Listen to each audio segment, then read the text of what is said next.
Because ideas are free, they're cheap, they're everywhere. You need to adapt the idea. That's the hard part. Turning an idea into a value proposition that customers care about and a business model that can scale. That's what customers care about.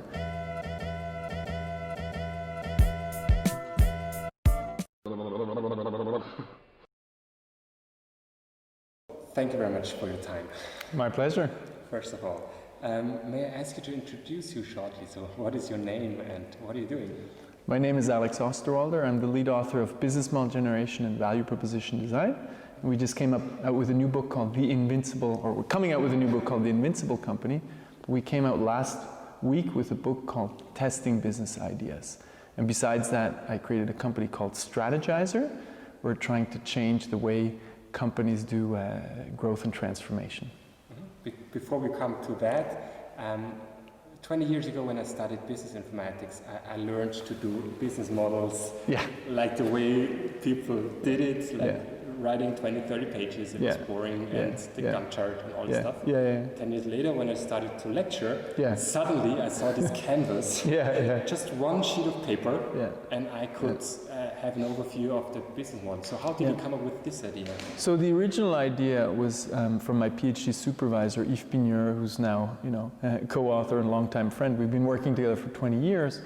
And his original idea was that we could find a better way to describe a business idea in the shape of a business model and describe it so well so we could almost build computer-aided design for business people like we have for architecture, right? So I started working on that, and out of that research came the business model canvas, which is a very simple way to describe any business model, an existing one or one you want to build. So that's how the whole thing started.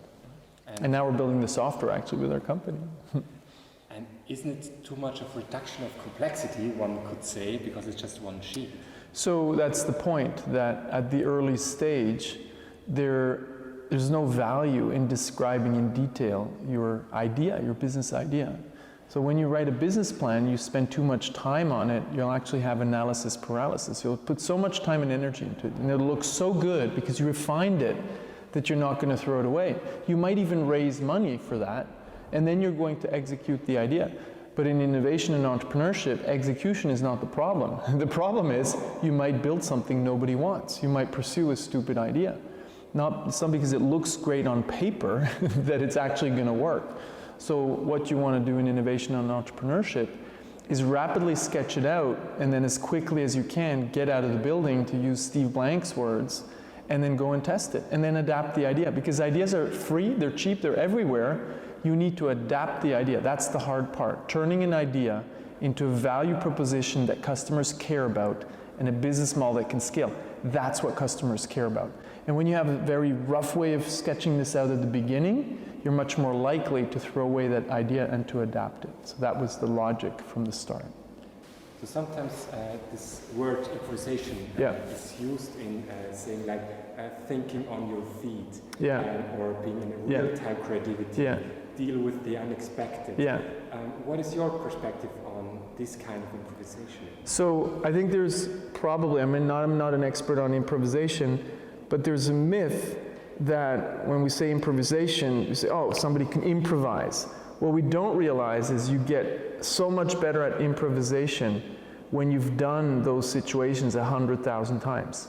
So improvisation is not magic, it's not just pure talent, it's actually experience. So the more experience you have, the better you'll get at improvisation. So guess what? They're improv classes. Why? Because you can get better at it. It's not like, okay, I did it once, I did this class, and now I'm good at it. So that's where I think there's a bit of a myth where we think, oh, you're either talented at improvisation or you're not. No way. So same in entrepreneurship, you need to be extremely agile and then adapt to a specific new situation, because I can guarantee you as an entrepreneur, you have problems every day, every hour, every minute, and they always come from the unexpected, and you need to do something, and you often need to improvise. But you only get better at it over time. So today, I'm better at improvising, not because I got a lot smarter, but I got a lot more experienced. So I think we take improvisation for, oh, that's a talent. It's not just a talent, it's a skill that you learn over time. So how did you learn to improvise? So if there's something unexpected and you didn't have a routine on that and you have to decide now, Probably by simply screwing up 100,000 times. So that's why I think that, same in entrepreneurship, we have this myth, creative genius, or in design. That's the person. Frank Gehry, he's just a creative genius. Steve Jobs, just a creative genius. Well, there's talent there, there's genius there, but guess what? You don't know how many times those people screwed up. And if you take the design process, you can actually learn it. It's very structured. So you improvise within structure and within experience from the past. So all of the failures you've had, all of the ways you've solved those problems give you patterns, pattern recognition. So I believe, and this is just my opinion, it's not science, right? And I'm not an expert on improvisation, but I think the pattern recognition improves over time. And that's the thing that gets, world-class innovators to get world-class at innovation, world-class entrepreneurs to get world-class at entrepreneurship. Steve Jobs didn't get everything right from the beginning. So we tend to just take those things that we want to see. What we don't see behind those successful people is the trail of failure and learning that led to their genius, right? So of course there's talent. Not everybody can get to that level, but there's a ton of experience, and that experience has to do with failure. People say, oh, it's about learning. No, it's not. It's about experimenting, failure, learning, and then getting better, okay? Because if you don't get better, failure is just failure. Failure sucks. Nobody likes it. But it helps us improve, and I think that's what gets us to be better at improvisation. The pattern recognition skill and quickly coming up with solutions. I mean, guess why we train pilots like crazy? So they actually get better with the routine and then can improvise within the routines, right? So still when an organization manager think of an organization as a functional thing that is planned, and improvisation or failure is an indicator for something that went wrong. And But for me, the company is two worlds. One, where your first statement is correct. You're running a supply chain. If you need to improvise, you screwed up because you've been doing that for 5 years, for 10 years. You still can't figure it out. That's failure. You shouldn't need to improvise. That should run like a well-oiled machine, okay, or service delivery. It's not just about manufacturing. That's the space of execution and management. But then in the space of innovation and entrepreneurship, that's where you need to experiment. And that's where you need to improvise. But I think there's a misconception there when we say the word improvisation. It's as almost that we gave a wild card for go ahead and do whatever you want, go improvise. No, you need a very structured process within which you can adapt, okay? That's the improvisation maybe. But improvisation is not a wild card just to, oh, they're gonna figure it out, they're smart. Well, that comes from, number one, from experience, but there are also certain procedures that they need to follow. So the creativity gets better if you provide the right tools, the right processes, and the right metrics. You reward people to experiment. So I think today we're in this fuzzy space where we say, oh, go ahead and go test a bit and adapt, you'll figure it out. That's bullshit. There is a very structured creative process and innovation process to reduce the risk and uncertainty of a new idea. Within that process, you improvise, but you don't go outside of that process because there needs to be structure to go from idea to business case that can scale, to tested and validated business case that can scale. You want to make your sales more repeatable and reliable? Do you want to have less volatility and more growth in your revenue per month? At Strategy Sprints, we do only one thing: strategy in sprints. Strategy means having more revenue through a better offer. In sprints means having more energy in your team every week.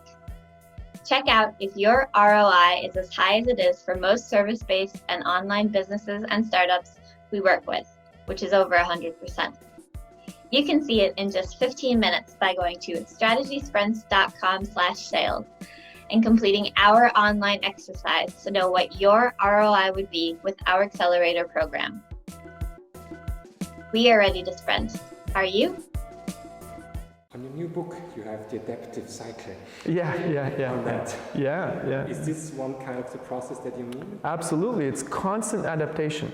So as a team, you'll go through shaping your idea, you'll shape it with business tools like the business model canvas and value proposition canvas. You give it shape, almost like a physical product, but we're shaping a concept.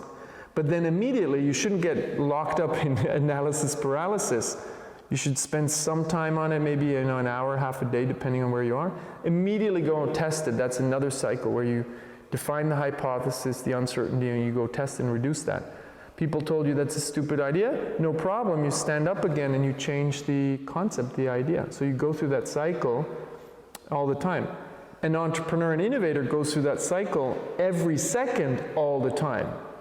I listen to a talk, immediately I'm thinking, oh, this, that, okay, how can we build this into our business? What does that mean for our context? You go through that cycle all the time. How could I test that idea? Seems interesting. How would I talk to my customers to do that? And that is part, could say structured improvisation. I call it process, but within that process, you have a structured way of thinking. And I don't think improv stands for no process or no structure. It's just a fast way of adapting to new situations that were unexpected. Then the other thing is, there's still a lot of myths in that space. So, I hear CEOs saying, everybody needs to be an innovator. Great. It's as if you'd say, okay, everybody needs to be now, the finance department. Doesn't make sense, right? Innovation is a profession. So, yes, people can innovate in a small way, the way they work. They can get more efficient. They can do things better. That everybody can do. But not everybody is supposed to make big experiments to find, the breakthrough ideas. You're running a supply chain, you're running a nuclear plant, please don't experiment too much, okay? Those people need to experiment in small ways in the process. But over here, inventing the future, you need to experiment in a big way. So not everybody needs to be an entrepreneur within the company, and not everybody's good at it. So that's why, I think these myths is the one thing. And the other thing is, well, it is a career risk as a CEO to take on such a monumental task. And the payoff is huge. So it will mainly happen with CEOs who are really, really invested, literally invested financially, and have long-term payouts with shares. They will take that risk more likely than with short-term compensation. Why should people take this risk and experiment and risk their career and job? Well, I think a lot of companies, a lot of people who are in innovation, they're passionate about it. Jeff Bezos is passionate about it, and they also see, so some of these people really do see the risk of inaction. Peter Ma, who founded Ping An, saw the risk of inaction and said, we need to become an internet player, and brought on a co-CEO with Jessica Tan. And then they shifted and became, in 8 years, an internet company. So it's the fear of disappearing and the passion for innovation and opportunity. So it's this combination, right? So, at Amazon, Jeff Bezos says we need to keep a culture of day one.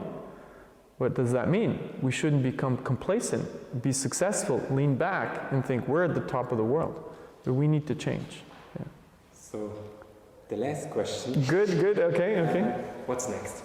So what is, you never know what the future brings, but what's the next, you would say, what is the next thing that should be taken emphasis? I can talk about what I'm passionate about and what we're doing with Strategizer. So I think innovation could be a lot more data-driven in the sense that we are now, accompanying more and more innovation teams in large companies, building innovation strategies.